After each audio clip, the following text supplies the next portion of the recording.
So, do you see my screen? Yes, perfect. Thank you. So, Ether, first, what is the work?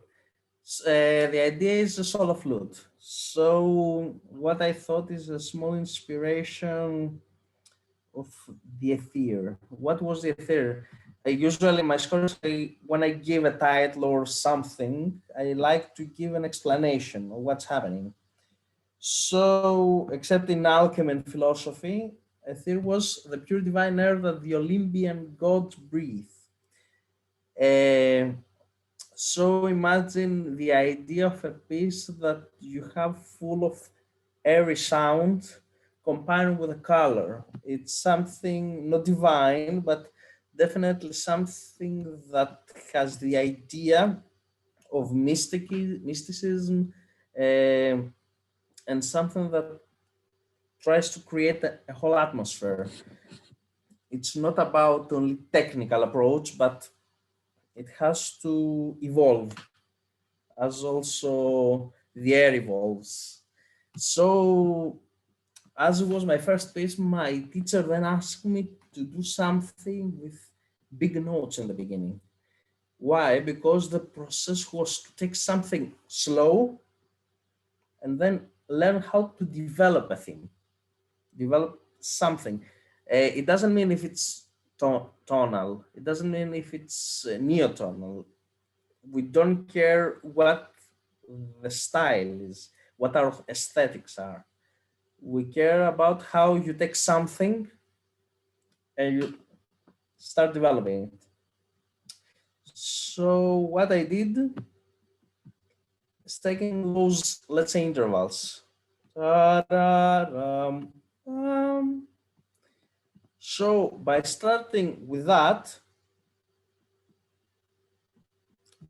I try to play with the air, with the windy Orleans sound, the trills. But in order to do that, I had the help of my really good friend and performer Evgenios. He's a really good flutist. So he took part of the pieces, and sometimes that development was like he was not the composer, but he helped me adjust things that I didn't know in flute. For instance, the fingerings, a trill that may sound not totally C-sharp D as a semitone, but sometimes it may sound a little more blurry. Definitely to support the airy character of the piece. Now about generally the piece and not in the particular piece, I like, and the more I write, the more I get I like to be very precise to what I'm writing for. For instance, in that passage, I like to know where I'm going. It's not like go to major forte.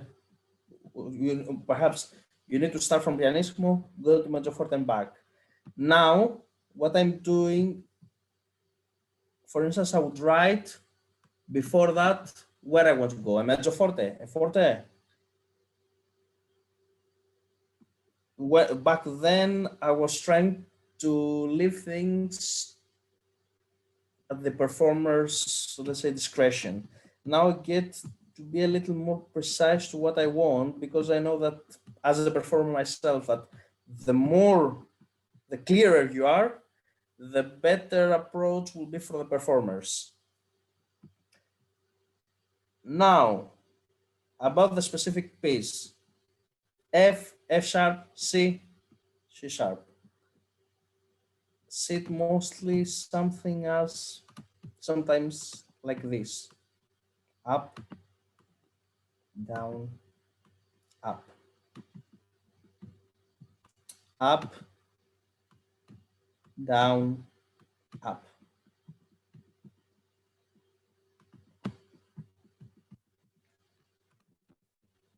Up, up, down, up. So the idea of the piece is not only melody, not a melody, but gestures. For instance, direction takes a form of gesture. The same. Da-da-dum, down, up. It's about shaping and not so much development of a melody. Then something changes. Down, up, up, down, up. And each time it happens, long notes that become smaller notes. So the passage gets faster and faster. And not faster in tempo. For instance, I see something that I will explain later, but perhaps now would avoid so much the tempo changes and try to make the passage not so much more complicated, but try to write down the tempo changes. For instance, make faster notes, use mostly grace notes, something that I will avoid to change so much the beat, because the more we have a basic beat, it's easier for us, I believe so, at least in my experience, to continue and try to move on. Eliora and Atefe, please stop me whenever you feel and about the time, because I don't know how much time we have. Feel free. So, gestures. Now, the gesture evolved. The basic notes, C sharp, I always, and F.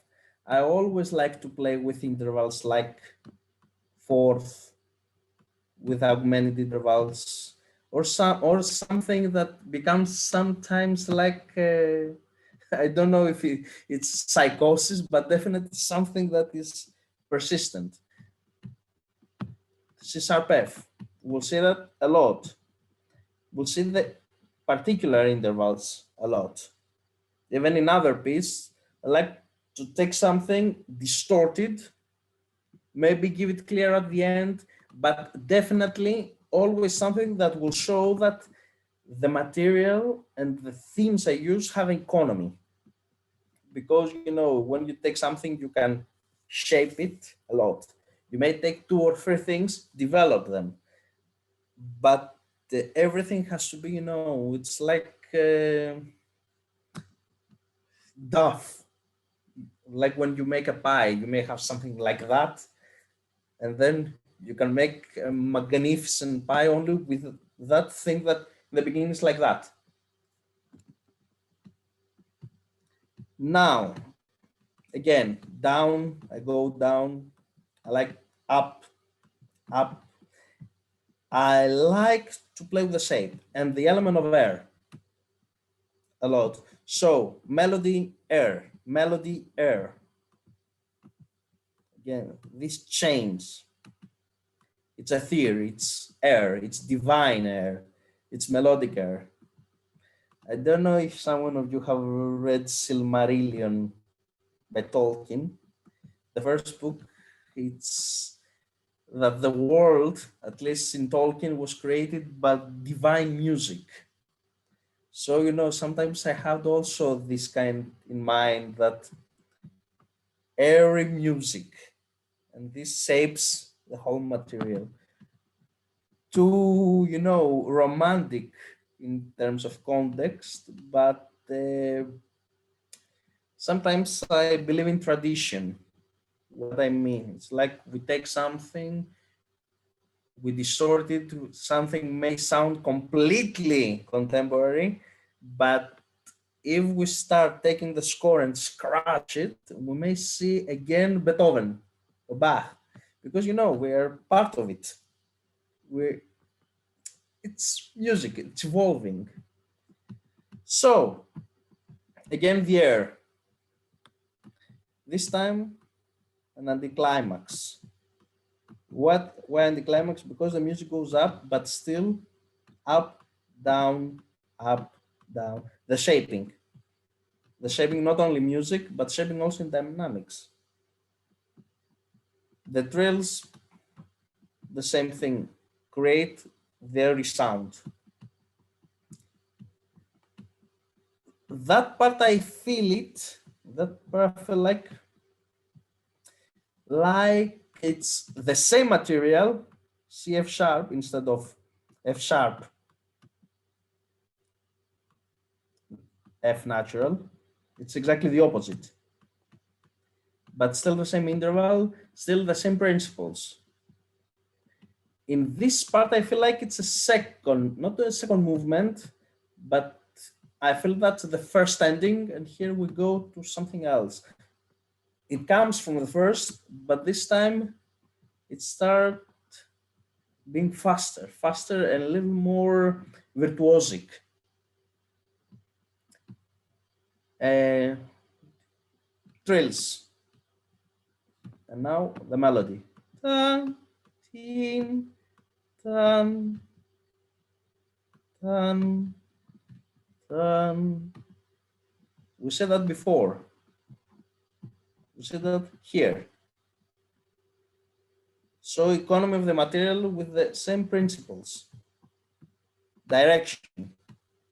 All of this is nothing. That's the main thing. Goes down. Tirari, ta, tira. Shape again. All the time it's the same shape. Sometimes I change it, but the idea is the shape. Ta, ta, ta, ta, ta, ta, ta, ta. Again, shape. In a faster. Down, up. Down, up. Tam, tam. B. And here I stop it. Again. Tararam, tarari. A little of the development. Thumb, team, tan. All the descending. The same thing with different intervals. So basically, if we think, the piece is actually two things. It's up, down, up, and that big gesture on the bottom. Two directions, two shapes, different notes, but always the attitude is the same. And with this attitude, I just form the piece. At least I try to. Thank you so much. It was really nice analyze. I'm really enjoying that. I thought maybe it's better to going for questions while you are saying maybe. Yes. Yeah. Does anyone have any questions? I wanted to ask a question regarding, first of all, the trill on the high C sharp. Was the intention to make more of a microtonal trill or a timbral trill, and actually like stay on the same pitch but only change the timbre, or was it more the intention to make a microtonal trill? To be honest, it wasn't, it hadn't to, I didn't want to play so much with the intervals. I wanted to play with the attitude. For instance, especially in high notes, the intervals become a little, the sound becomes a little more blurry. With that scenario, I wanted just the sound of air, this kind of feeling, things go up. The friend of mine, Avienius, showed me, we tried trills. He showed me some set because as I'm not a flutist, I asked a lot of his help. And he showed me 2 or 3 sets, and we like this one because it is easy to perform, and it keeps the attitude of, that sake. Ether. Yeah. And I also wanted to ask about the pitch selection. So it seems to me that C sharp, F natural, and F sharp are like central pitches, although the piece is not tonal in any like classical sense, but it seems to have some gravity centers or secondary gravity centers. You've already mentioned the perfect fourth, and I think maybe the augmented fourth. So it's like the C sharp and diminished fourth. Diminished fourth. Yeah. So yeah, but did you like chosen the pitches as a cell and then develop from the cell, or was it like just this interval and you played around with? How did you choose the pitches? Okay, it's a small combination of intuition and let's say purpose. What I mean, I wanted something that will not sound tonal, but definitely based in not in tonality, but still Beethoven. You know, you change and you have some bases like 5-1. You don't have 5-1 here, but let's say maybe the C sharp is my first, and the F sharp, the F and the F. Let's say that F is my fifth. So sometimes you just sit like this. Well, it is not. I like because I'm classically educated, both as a pianist. It's difficult, let's say, to get rid of it. And to be honest, I don't think I want to do it. I want to always have something that has the element of connection. Now, the particular there was, you know, sometimes they sound exotic. So why not? You know, this is where the intuition comes. Thanks.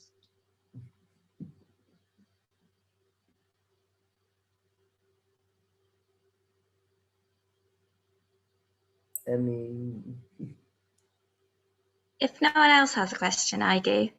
Yes. Okay. as a flutist or composer? Both actually.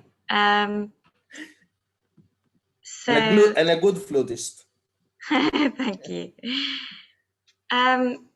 I'm really interested in the source of inspiration for this piece, especially as I performed in another piece of yours, Sea Spell, and it reminds me, like some of the the effects remind me a lot of that piece as well, and I'm just wondering whether there's something this is something like the air, the Aeolian sound is something that you've been exploring for a while, and whether you want to take it further and how you would take it further in the future.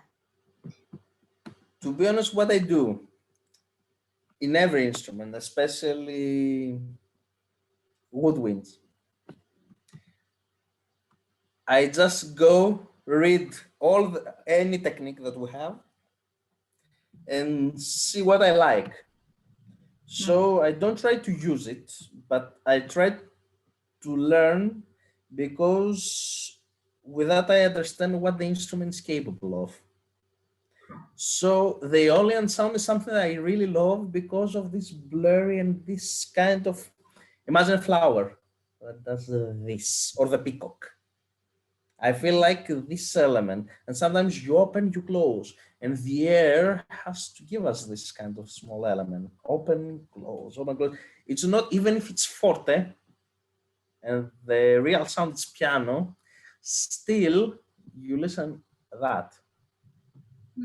So that's about the Aeolian sound. Now I start using a lot the fluter tongue, and especially the rolls, not only, also in violins and strings, and especially sul ponticello, molto, because I love this kind of sounds that come, you know, you have something very beautiful, very nice, and suddenly these things come and distort what you have as a basis, as a melody, even as something that reminds tonality. So this is why I use them a lot, developed because I feel that they don't give, let's say the Americans say, they don't give your heart to the plate immediately. Mm. It's like you're teasing with the years. And I like to tease myself also with these ways. Yeah. Interesting. And also, I think you mentioned the point of the collaboration with the performer. As a composer, I usually get this point when you get a piece and ask a performer to play that, it makes a lot of inspiration and new ideas, and I'm also always like, yes, I want to add this. Maybe I just gave that got that point from your presentation, and I just wanted to raise it. Maybe this one also was in your piece sometimes. I don't know, I'm just asking. I will tell you not that because Mm. in that case, I'm the composer, Evgenius was the performer. I will tell you about the case that I am both. Mm. So I write the piece, I'm thinking very pianistically because I'm a pianist, basically. So I'm writing, okay, I'm thinking what I'm gonna do. And then I go to the piano and practice what Ah, I I see. wrote. And I'm saying, who the hell wrote this thing? I'm like, it's a totally different person. Mm. So I have to go back and correct a lot of Mhm. things because some things can be done much easier. Uh, it was the same with that collaboration. For instance, Avianus told me, I think I have this thing, the first two lines, I have it 3 or 4 times. And we work it out and we see that, there's no point because it drags a lot. While you write it, it seems okay.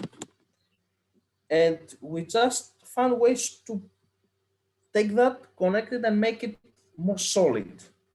Mhm. But in order to do that, you need to listen it, and especially from a good player.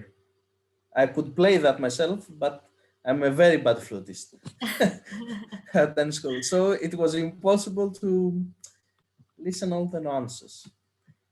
So this is what I feel. Whoever is your performer, if you have a good performer, you take extremely Yeah, I agree. Yeah. amazing things. Mhm.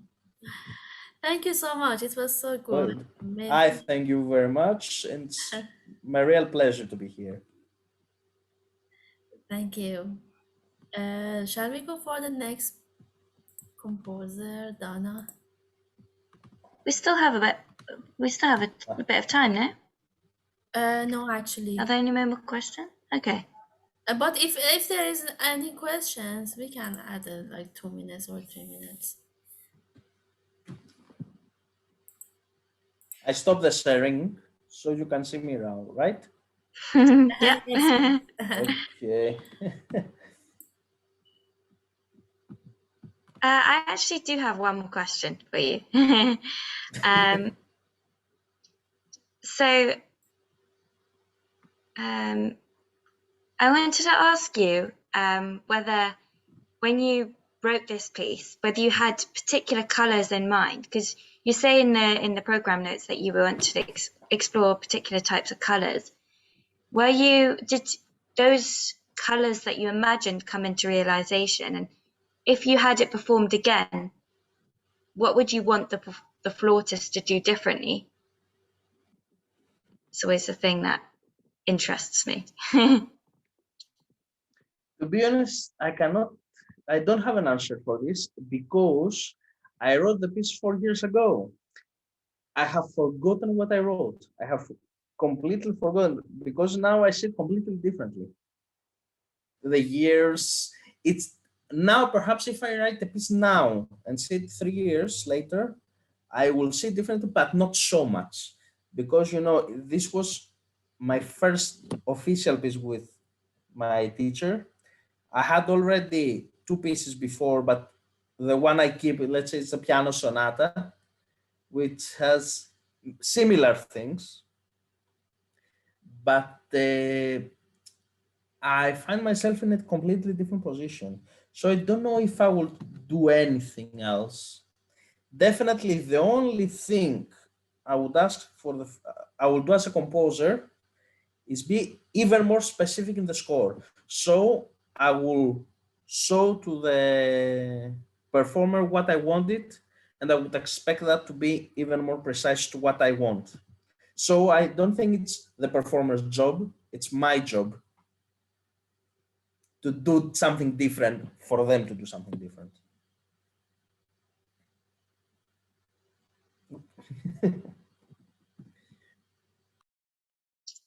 So thank you, Stathis. That's very interesting.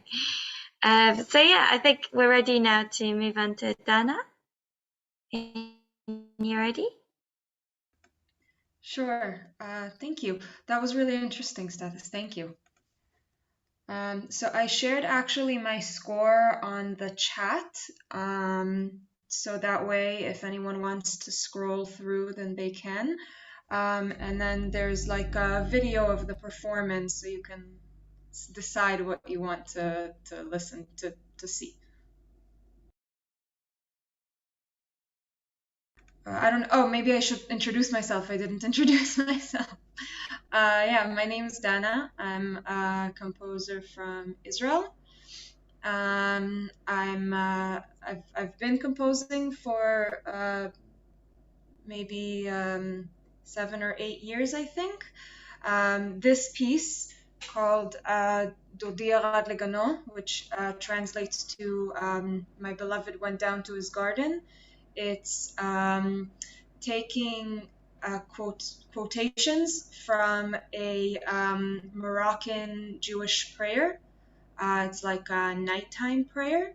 So it's it's a prayer which is said the same text, but with different melodies every week for 26 weeks during the winter time. So I took pieces from the different melodies of the different weeks for the same text from the 5 first weeks. And I wrote it for harp and electronics, and there's also recordings of a kind of very well-known Jewish Moroccan cantor singing from I think the recordings are from the 70s, just a couple of years before this cantor died. Yeah, so I hope you guys enjoy. I don't know, is there anything else I should add before I start? Unless you think it's relevant. Do you have anything else? Yeah, why don't we start and then later if you guys Yeah, want. you can always, if it's something occurs to you later on.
Thank you so much, Dana. That was so fascinating. Thank you. Would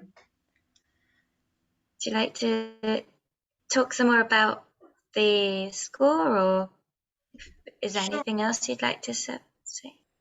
Sure. So I can share my screen again and show you guys the score. Yeah. Yeah, so this piece, I actually worked on it for a long time, a different, like on and off.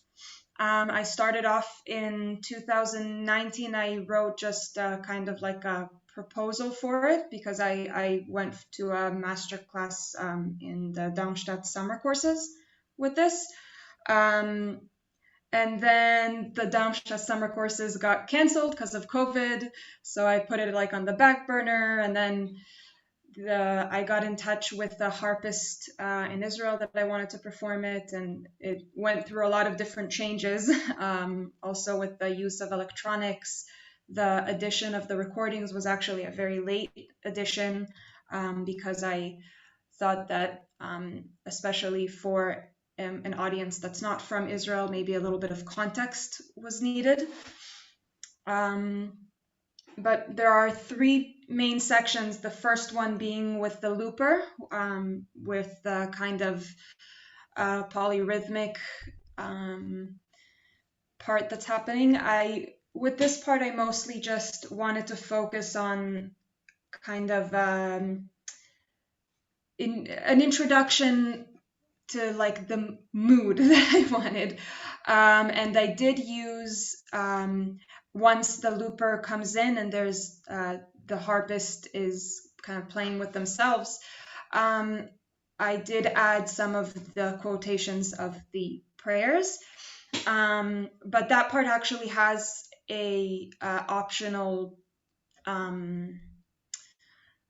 what's the word? Improvisation part. Thank you. Optional improvisation. In the recording, she wasn't improvising. She only played what I wrote, but there is optional improvisation with the looper. And then the second part is that one voice part. Once the looper comes out, that's the different melodies that have been put together. It just goes through the different melodies of that prayer, the different melodies of the original prayer. And then the last part with the recordings and also the recorded harp, I don't know if you guys noticed, is made up of the solo harp playing, and the recorded harp is actually this first melody being played back in sections. It's the same melody in the same order, just cut up. And originally I thought that it would be a play and pause kind of thing, but that turned out to be a little bit hard to perform. So when we decided that we were going to add the field recordings, then we decided to just cut it up into, it is still a play recording. Actually, the harpist presses next. So I made it just the recorded sections, with a big tail of just quietness afterwards. So that way it's just opened on like a VLC or a player, and the harpist just has the pedal to either the same pedal that they used for the looper or a different pedal, which just controls like a next button to move on to the next recording when they want to. And that allows them a little bit of flexibility with the time and not have to be so like on. Yeah, I don't know. Are there any specific questions about the score?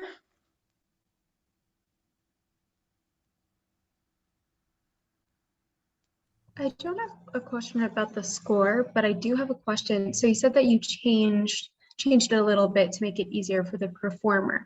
So I'm just wondering, when you do want to write expanded techniques like using electronics, I guess your level of compromise, because obviously you want it performed, and not all, performers have expanded techniques. So like what do you think about, like, do you think about it like Yeah, so when I originally wrote this, I thought that it was going to be easier than it turned out being. I did actually think a lot about, I wanted it to include electronics, but I wanted it to be something that harpists could use and not be too scared of. I didn't want to, put something that's like I don't know if any of you have a little bit of knowledge about Looper, but I didn't use any overdubbing. It's just one voice. I didn't want to do anything that was too overwhelming or ridiculous. So that's why I chose Looper, because I thought that people would be a little bit more familiar with it. It's also a tool that's fairly easy to learn. So I thought that I was doing everything really easy, and the Looper part is really easy. That last part is a little bit harder than I expected. And then when I worked with an actual harpist, that's when I made changes. The harpist that I worked with in this performance, she's actually the one who suggested making the separate files. About compromise, personally, I think that, obviously, if I write something that's impossible to play, then it's going to be impossible to play. So, I want to have it be easy to play. And I also try to make my pieces kind of fun to play, so they're not too hard, but not too easy, kind of a fun challenge. I think that it's good to think and maybe talk to different people and try to find the best solution, because if I had worked with another harpist, and if I hadn't worked with this harpist who was in this recording, I wouldn't have thought of the final solution that we came up with, which was a really good one, and it didn't compromise anything. We managed to do everything that we wanted to, and it actually made it quite easy and quite possible for anyone to play. You don't even necessarily have to have a looper pedal this way. You could just pre-record the looper part and just use like some big button which will attach to the computer.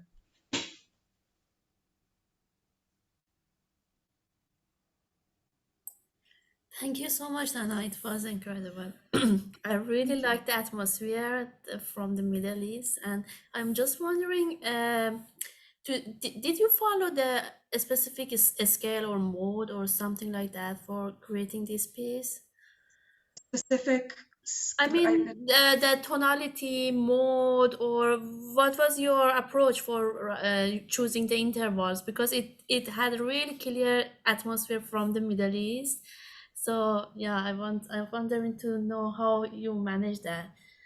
Yeah, so it actually shifts between different modes quite a lot. The first part I stayed kind of in Hijaz, sort of, not really. Yes, I realized that.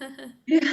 But then afterwards with the melody, that's actually what ended up kind of giving me my modes. That one line melody, which the original prayer with the different melodies, it's actually a different mode each week. So I actually just took the modes that were given to me. And then I didn't actually try, I just did that for that one melody, which then repeats afterwards. I didn't actually try to stick with the modes afterwards when I wrote the third part. But obviously they were there. I actually did play a lot with, I figured if I have the recorded part already happening, I might as well use it to do things which are not possible in harp. So harp, when you can't have A sharp and A flat at the same time. You have to change all of the different octaves out every single time. So I wanted to, if I have the recorded harp, I wanted to play with having a little bit of this thing that you can't actually do with a normal harp. So I actually on purpose didn't stay with the mode. But yeah, I think the modes that I was given kind of did that for me. Great, thanks. So with the modes, did you not have quarter tones in them, so that the harp didn't play those quarter tones? There are no quarter tones at all. Ah, interesting. I think it just When has they a were singing, it modulation. sounded. Oh no, the singers do Ah. sing quarter tones. You're right, but the harp doesn't play any quarter tones. Um, the modes that I chose are ones that specifically don't have quarter tones for that reason, because I didn't want to start to play with retuning or anything. But the singing does. Interesting.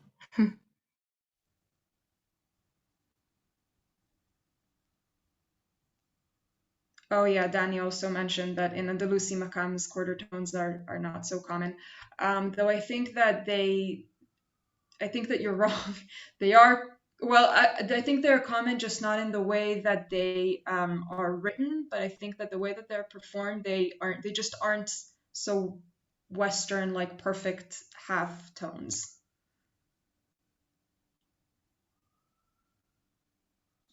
Yeah, sure. In terms of intonation, you're completely right. But in terms of writing it down as like quarter tones per se, I think it's less common.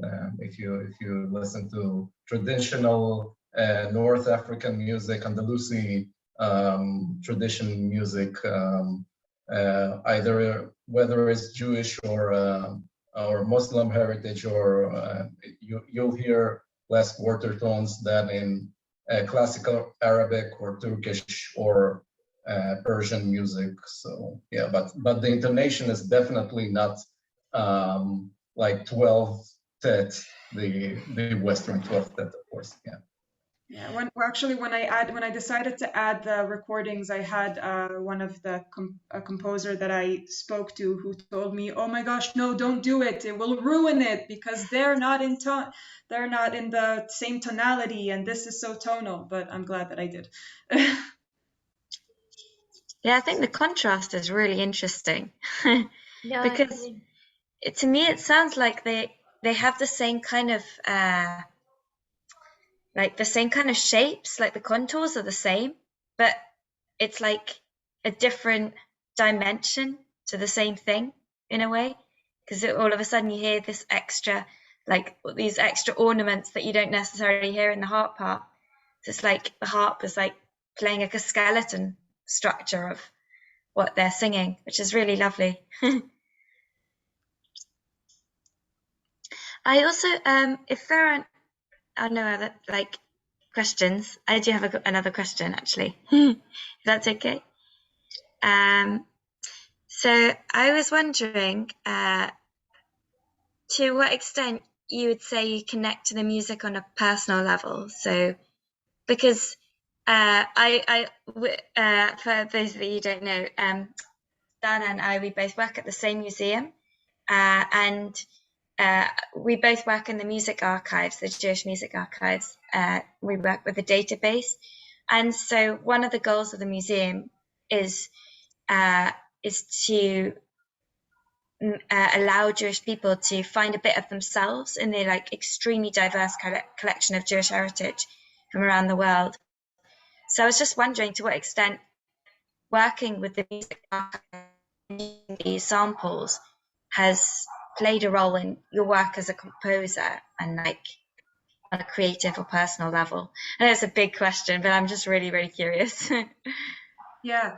Well, I don't know if I think I told you earlier, but I'm not sure if you realized that these recordings do actually come from that collection, from the Anu Museum collection.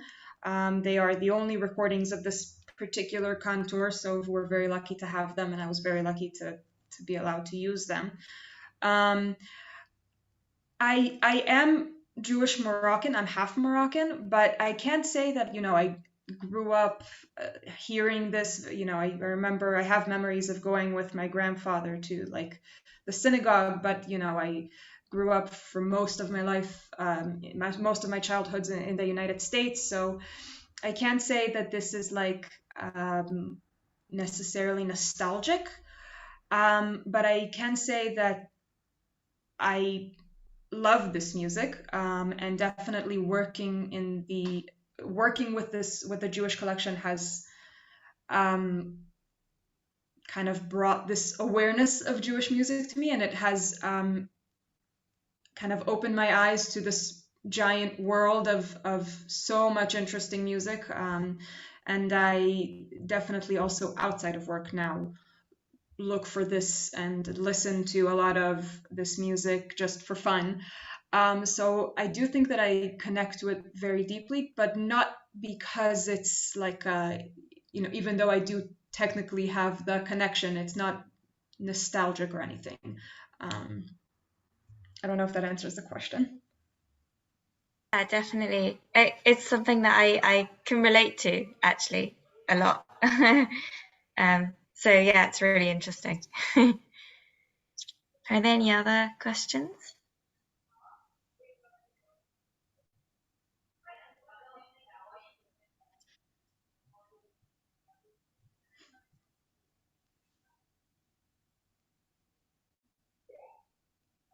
I think that's it. Well, if not, then I have a few more. Sorry, I have loads of questions always. I wanted to ask you about your composition process. Were you primarily inspired by the text you used in the samples, or the music itself? And has this influence shaped the conception of the piece? So, how much knowledge did you feel you had to have of the culture of the community in order to feel like you understood it, if you know what I mean, and you could put it, if it does that, I don't know if that makes sense, but Yeah, so I wouldn't say that specifically this text so much, more the music, but I would say more so than just the music itself, just the tradition itself of, I mentioned the nighttime prayer. It's called the bakashot, and I just find this tradition so fascinating. I said that this is Dodia Rad Lagano is just one of the melodies, but one of the songs. But there's actually a whole, I think it's 50 different piyutim, which are in the same way. It's the same text every week, but a different makam, a different nuba, or like makam of the week every single week. And this particular song is the first one of the cycle. So it's used to introduce the makam. So people might kind of remember the different melodies, but they definitely don't remember out of the 26 different weeks which one they're on. So this one it's usually a lot longer. It's very like ornamental, and it's used to kind of remind people this is where we are. And I find that tradition very interesting, and very it's also amazing that people actually remember all of these different melodies, and that so I'd say that I was more inspired by the tradition than the specific song itself, and definitely the music. where does the text actually come from? Mostly 12th to 16th century Sephardic poets. This one uses, and actually, I think most of them use quotes from Song of Songs, or from different biblical quotes. The name Dodia Radagano, which is the first sentence, is a quote from Song of Songs, and they kind of have some direct quotes and some sort of quotes where you can tell what they're alluding to, but it's not exactly the same thing. Wow. And sorry, you said it was a nighttime prayer. What is that? Like what occasion would you do it daily, or no? You do it weekly, right? So what occasion would that be? From what there is historical evidence that it used to be a daily thing, but it's not anymore. And as far as I know, there isn't too much remnants of what used to be sung when it was daily. But now it's a Saturday thing. It's sung before the morning prayer on Saturday. And obviously in winter, the sun comes up a little bit later. So they probably come to the synagogue at more or less around the same time. Though I know that actually there is a very interesting video, not of Moroccan, but of Babylon Jews, from, I think maybe Iraqi Jews probably. Probably, yeah. And there's like a very beautiful video of them, like a big group of people coming at 3 in the morning and all singing together. It's a different, they have different texts and different songs, but it's the same tradition of the nighttime prayer in the winter.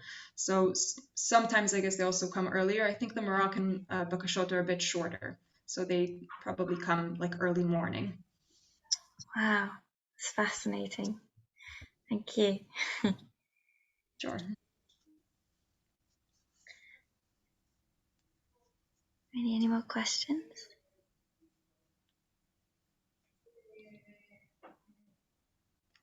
We can't hear you. We can see that you Hey, unmuted. Okay, now we hear you. sorry, hi. Can you not hear me? Can you hear me now? Or... Yeah. Hey, can you hear me now? We can hear you. Fantastic. Hey, sorry. Forgive me if you've already kind of answered this in your own way, but because you were talking a lot about maqams and particularly Moroccan Jewish maqams and things like that, I was interested in because Eliora mentioned how even though the harp kind of was predominantly in kind of like, you know, traditional Western kind of notation, how similar to kind of like, or how it almost felt like there were these kind of like microtonal inflections as kind of illusions in the music. And I wanted to ask if you've explored that in any of your other work as well. Sorry, I got your Bandcamp page up and I've just seen a few pieces, so I thought I would ask. Yeah, my Bandcamp is very sparse. I'm working on getting more pieces recorded and putting stuff up there. But yes, I have. I actually used a technique which my boyfriend who's sitting here developed, Daniel, for getting kind of like pseudo quarter tones on the piano. Which works very well, and I used it in a piece that was also actually somewhat inspired from the bakashot, slightly less direct inspiration, for piano and clarinet. So clarinet, thankfully, is able to actually do some quarter tones. They usually sound a little bit more hollow because you have to like close more holes. It's actually very interesting. I really like that sound. But with piano, Daniel developed a technique where if you space 3 octaves apart and play in octaves, and then where you want to have quarter tones, if you want to do a quarter tone down, then you go with the bottom octave a half tone down, and then if you want to go into a quarter tone up, you go with the upper octave half tone up. And as long as you don't overuse it, if you overuse it, it starts sounding like a ninth. But as long as it's not overused, it really does kind of sound like quarter tones. It works really well. That's fascinating. Thank you. Yeah, it's amazing just finding these kind of little illusions that kind of allude to something kind of more than your traditional kind of like 12-tone scale, like without having to, you know, kind of come up with a new system of notation or find a bespoke instrument that can do it. So that's fascinating. Yes. Thank you. Yeah, actually with harp, the other harpist that I worked with on this piece told me that she's able to do quarter tones, which aren't perfectly in tune always, by half pressing the pedal. So that's also apparently a possibility. Amazing! I didn't know that. That's incredible. I really want to like try that out on something now. But yeah, thank you so much for mentioning that. Yeah, if I may, just like a few notes on the quarter tone piano tricks. So it's like I built it for Rust Maqam. So the idea is that the Rust is it's not quite like the major scale, but the main differences are the 3rd and the 7th are half quarter tone down. So yeah, like what Dana said, with the higher octave, you just play the major scale, and then with the lower octave, 3 octaves down, you play the 3rd actually a half tone down and the 7th a half tone down. And probably also because the piano is not quite equal temperament actually, but it's like more of a curve like this because you have some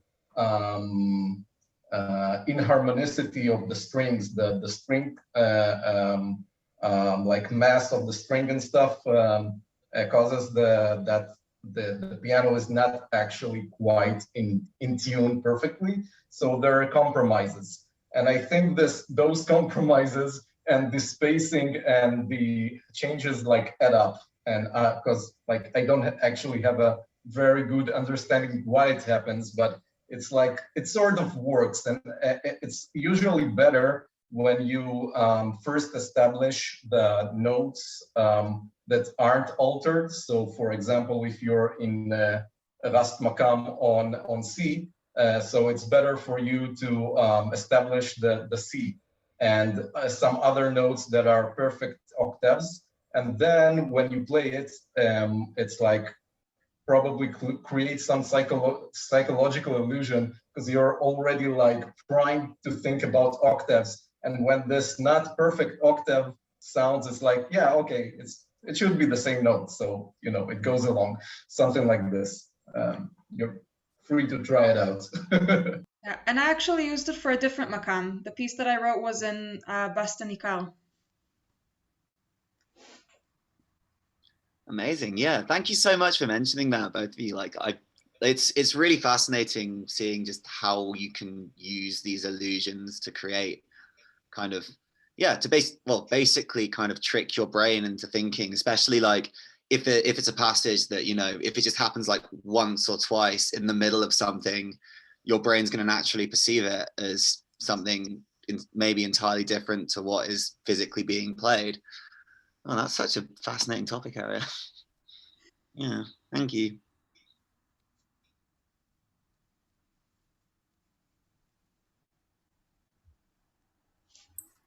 Thank you so much, Nana. It was really good. I'm really interested to listen to the music again. And also, some participants couldn't hear that. Do you have the link to put it in the chat, maybe for the others to listen after the forum? Or I will. It's just not the link that I sent you guys on YouTube. It's like not meant to be shared. It's just like a draft, but I will upload it on YouTube soon, so you guys can expect in the next few days. You can look it up. I'll write down the spelling so you guys can find it. okay, great. We will definitely add that link in our next newsletter, and we will send it to all participants. Yeah, good point. Yeah, I'm going to save a copy of the chat as well, so we can send that out to people as well. Our puppy is so cute. Oh. Sorry, I just realized none of you came in. Thank you so much. It's wonderful. Yeah. Oh, you're a good one.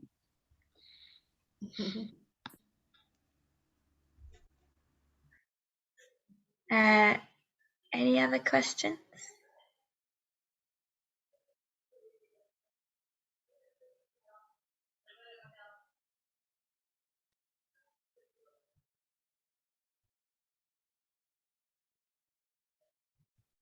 Well, if that's all, shall we conclude? Yeah. I just Okay. wanted to say thank you very much for a really insightful evening. That's been really fascinating into the process of two composers' work, and analysing them in depth was really great. So I've enjoyed that a lot. Thank you. Thank you so much for coming. It's been a real pleasure. Thank you, everyone. Yeah, so just to conclude, I wanted to thank all the composers who joined us. It's been really, really fascinating, honestly. I really, really enjoyed it. And yeah, it was an absolute pleasure to have you, to hear from you. It's our Thanks. honor to be here. Good, I'm glad. Yeah, and also, of course, thanks to all the performers that performed in these works.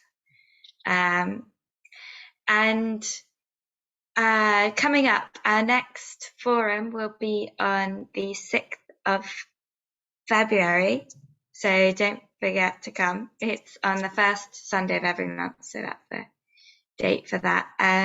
So if you have any feedback about your experience, please get in touch. Our email address is atafeliora@gmail.com. But we'll send out a newsletter anyway, so you'll have our email address. But if you'd like to contact us, that would be lovely. We always like it when people have feedback and stuff. Yeah, and also if you'd like to feature in any of our forums or events, then please let us know. Yeah, we have a website as well and a Facebook page. We're called, on the Facebook, it's called Avazad Fusion Ensemble. And we also have a website called avazad.com. So yeah, looking forward to hearing more from you and to seeing you next time. Thank you so much. We Have a thank good you. evening. Thank you. Thank you so much. You Take too. care. Bye. Bye. Bye.